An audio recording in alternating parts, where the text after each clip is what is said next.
هذا القرآن يوحدنا لطريق الخير يوجهنا الله تعالى أنزله ورسول الله. گزشتہ درس میں ایک گزرا کہ سورہ فاتحہ سورہ شفا بھی ہے، تعویذ بنا کر بھی دے سکتے ہیں. اب علماء کا اس میں اختلاف ہے کہ تعویذ لکھ کر دینا اور اس پر معاوضہ لینا درست ہے کہ نہیں. تو بہت سے علماء نے اس کو ناجائز بھی قرار دیا، لیکن ہمارے علماء دیوبند کی رائے یہ ہے کہ اگر تعویذ میں کوئی کفر اور شرک والی بات نہ ہو، ناجائز الفاظ نہ ہو،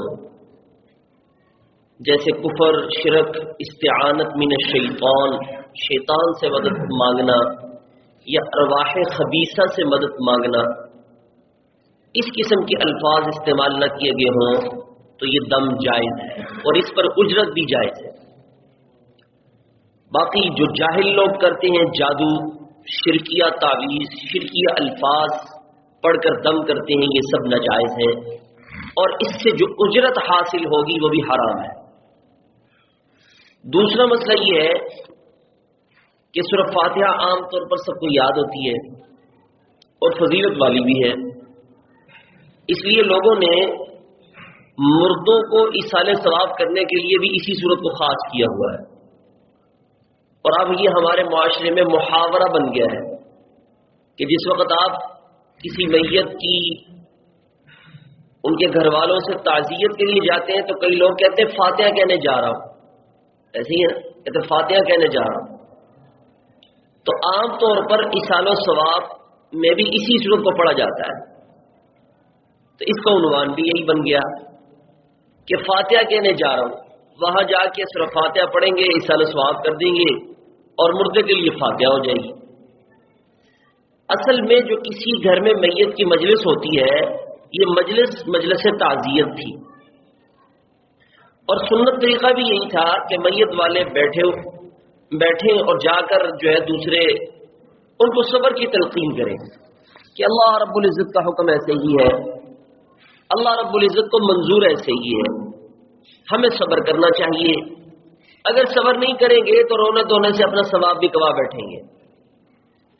تو اصل مجلس وہ مجلس تعزیت کی تھی، لیکن ہم نے اس کا حلیہ بگاڑ دیا جیسے ہم نے باقی ہر چیزوں کا حلیہ بگاڑ دیا. باقی قرآن پاک پڑھنا یا جو بھی پڑھ کے اللہ سے اس کے لیے بخشش، ایصال و ثواب کرنا یہ درست ہے، لیکن یہ موقع کون سا ہے؟ تعزیت کا، اس لیے یہاں تعزیت کے الفاظ کہے جائیں. آگے سورت کا ترجمہ دیکھیے. الحمدللہ، تمام تعریفیں اللہ کے لیے ہیں. رب العالمین، جو پالنے والا ہے تمام جہانوں کا. الرحمن، بے حد مہربان. الرحیم، نہایت رحم کرنے والا. مالک، مالک ہے وہ یوم الدین، قیامت کے دن کا، روز جزا کے دن کا. ایاک نعبد، ہم خالص تیری ہی عبادت کرتے ہیں. وَإِيَّاكَ نَسْتَعِينُ، اور خالص تجھ ہی سے مدد مانگتے ہیں. اهْدِنَا الصِّرَاطَ الْمُسْتَقِيمَ، چلا ہم کو سیدھے راستے پر. صراط الذین، راستہ ان لوگوں کا.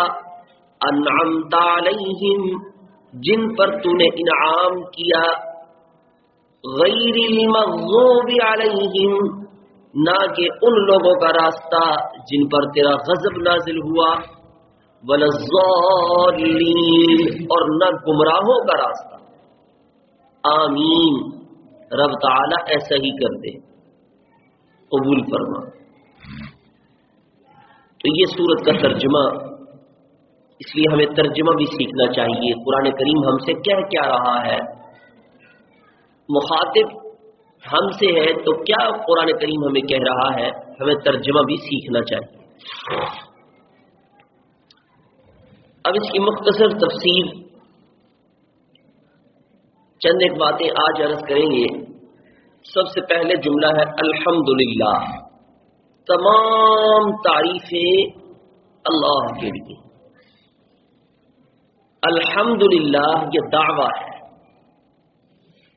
رب العالمین اس کی دلیل ہے. دنیا والے اگر کوئی دعویٰ کرتے ہیں تو اس کی دلیل پیش کرتے ہیں اور دلیل کے ذریعے سے دعوے کو پختہ کیا جاتا ہے. تو اللہ رب العزت نے دعویٰ فرمایا الحمدللہ یہ ساری تعریفیں اللہ کے لیے ہیں, صرف اور صرف اللہ کے لیے. تو اس پہ دلیل قائم فرمائی کہ رب العالمین کہ اللہ تعالی تمہاری تربیت اور پرورش کرنے والا ہے, اور یہ ضابطہ ہے جس کا کھاؤ اسی کے گیت گاؤ. جس کا کھاؤ اسی کے گیت گاؤ. جب تم ماں کے پیٹ میں تھے تو اس نے تمہاری پرورش کی, جب باہر آئے تو اس نے ماں کے سینے میں 2 نہریں لگا دی, تمہاری پرورش کر دی. جب جوان ہوئے تب بھی وہ پرورش کرتا رہا, جب بوڑھے ہوئے تب بھی اسی نے پرورش کی. تو جس طرح اللہ نے تمہاری جسمانی تربیت کے لیے آسمان سے پانی, زمین سے غذا کا انتظام کیا, تمہاری روحانی تربیت کے لیے حضرت محمد صلی اللہ علیہ وسلم کو بھیجا, قرآن کریم کو نازل کیا, اسی اللہ کی حمد و ثنا کرو. اسی اللہ کی حمد و ثنا کرو. حمد ایک ہوتی ہے حمد, ایک ہوتی ہے مدح. حمد ایسی تعریف کو کہتے ہیں جو کسی کے ذاتی افعال پر کی جائے, اور مدح عام ہے کسی کی خوبی ذاتی ہو یا خوبی ذاتی نہ ہو, اس پر اس کی تعریف کی جائے, اسے مدح کہتے ہیں.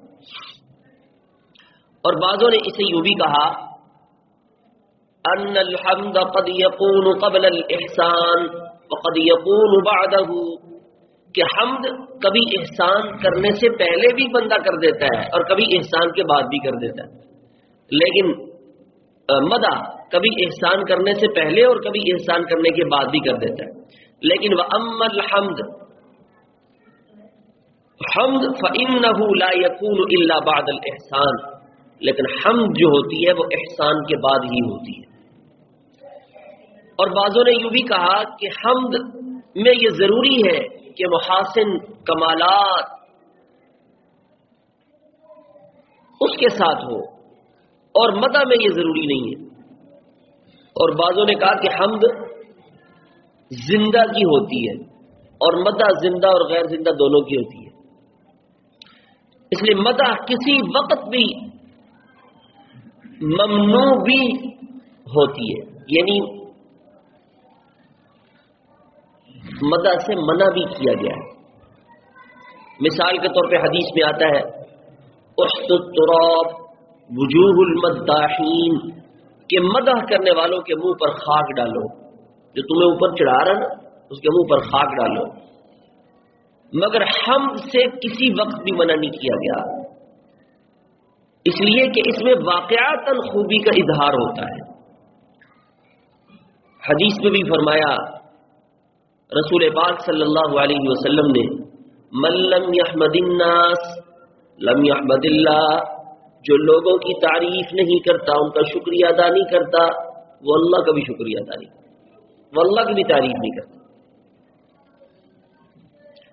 تو اس لیے حمد صرف اللہ رب العزت کے لیے خاص ہے, اور اس کی تمام خوبیاں اور اوصاف ذاتی ہیں, مستعار نہیں ہے, منگوی ہوئی نہیں ہے.